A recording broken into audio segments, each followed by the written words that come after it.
It is a period of civil war, rebel spaceships striking from a hidden base. Wait a minute, sorry, that's the wrong script. In this story, Kyle Katarn has taken the mantle from Luke Skywalker for most important Star Wars character, and you'll go on a daring adventure as Katarn to free the galaxy from the most dangerous threat since the Death Star, Dark Troopers. Utilize some classic graphics and text-based storytelling as we see if this gem from 1995 still holds up 30 years later. Gameplay, and a little about the story. I usually talk about the story first in my reviews, but this seemed like the game to deviate from that formula, as Dark Forces was actually a pioneer in the FPS genre. As far as I can find, Dark Forces was the first game ever to have levels with verticality, as well as adding jumping, crouching, and the ability to look up and down rather than just horizontally. It took what Doom and Wolfenstein had done in recent years and brought the FPS genre to another level. While this may not seem impressive in the present year where we have FPS Goliaths like Call of Duty and Battlefield, this was a huge step in the development of the genre. The combat in this game is pretty simple. You run around at ludicrous speed while using an array of 10 weapons to kill stormtroopers, monsters, and raiders. Most of the enemies are pretty similar, with basically the only difference being if they use melee, grenades, or a basic blaster. There are a few different models, but they all behave pretty much the same throughout the game, with the only real difference being the Dark Troopers that are used as bosses in a few missions. While the enemies aren't super unique, the weapons you acquire, mostly through exploration rather than story progression, are. You have 10 weapons at your disposal, from your bare fists to the classic E11 from A New Hope to grenade launchers and energy blasters.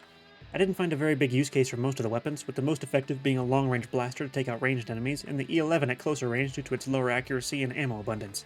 The weapons are very cool and have some nice effects, but there wasn't much of a reason to deviate because they all pretty much accomplish the same thing with different ammo types.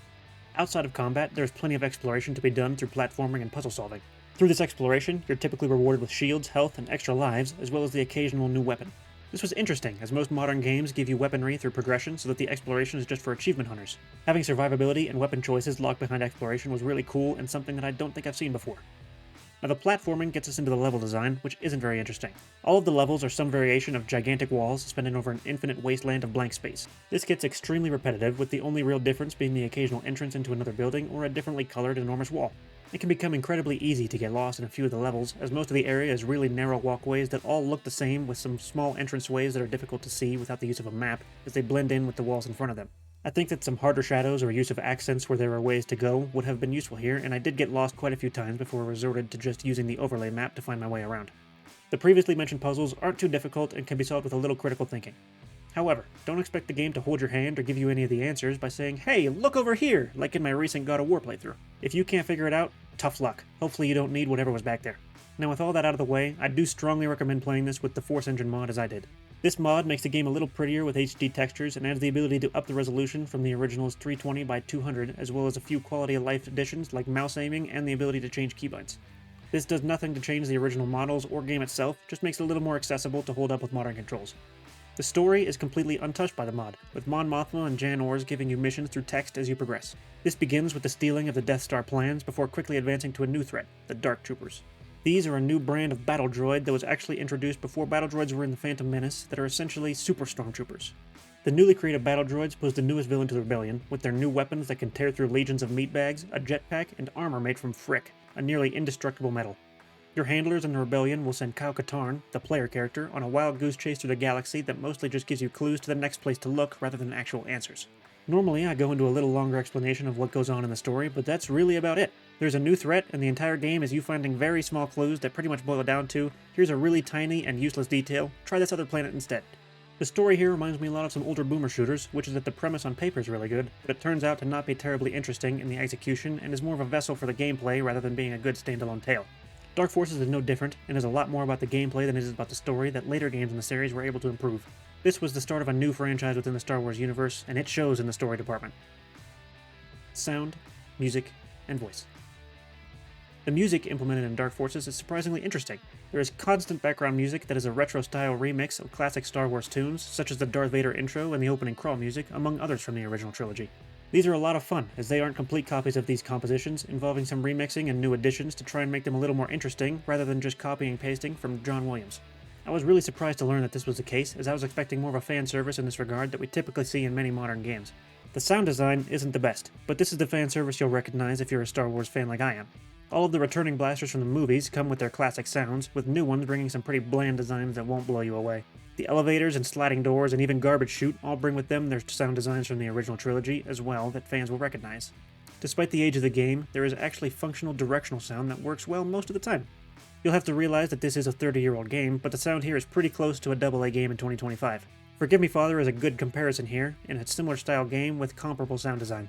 The voice acting in Dark Forces is bare bones, with the acting coming in at the beginning and end of most missions. It isn't impressive at all, with the actors sounding a little bit stiff and definitely dated quite a bit. Fortunately, there isn't a whole lot of voice acting coming through, with the missions being given through text and the gameplay skipping voice acting almost entirely. Graphics and art.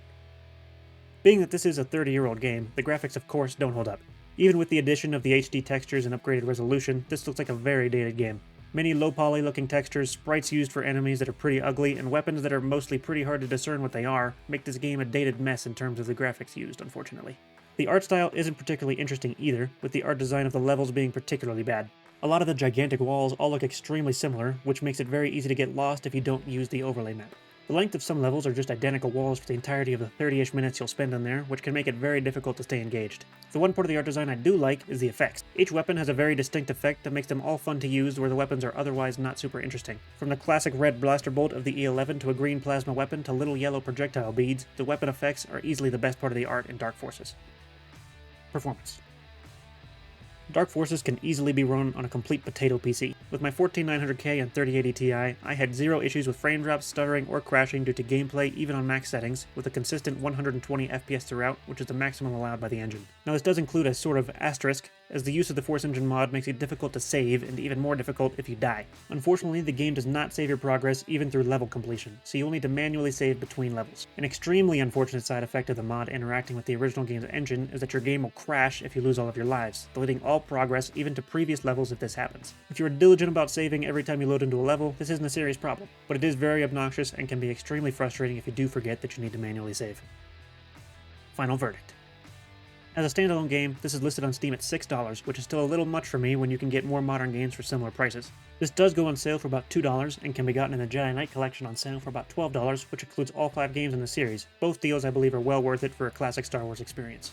This is nowhere near the best game you'll ever play, but for a $2 entry point you can get about 6 hours of fast-paced action and some Doom-like gameplay contained within the Star Wars universe for those who like retro gaming.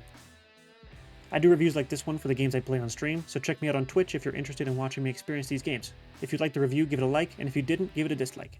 Thank you all for watching, and I'll see you guys next time.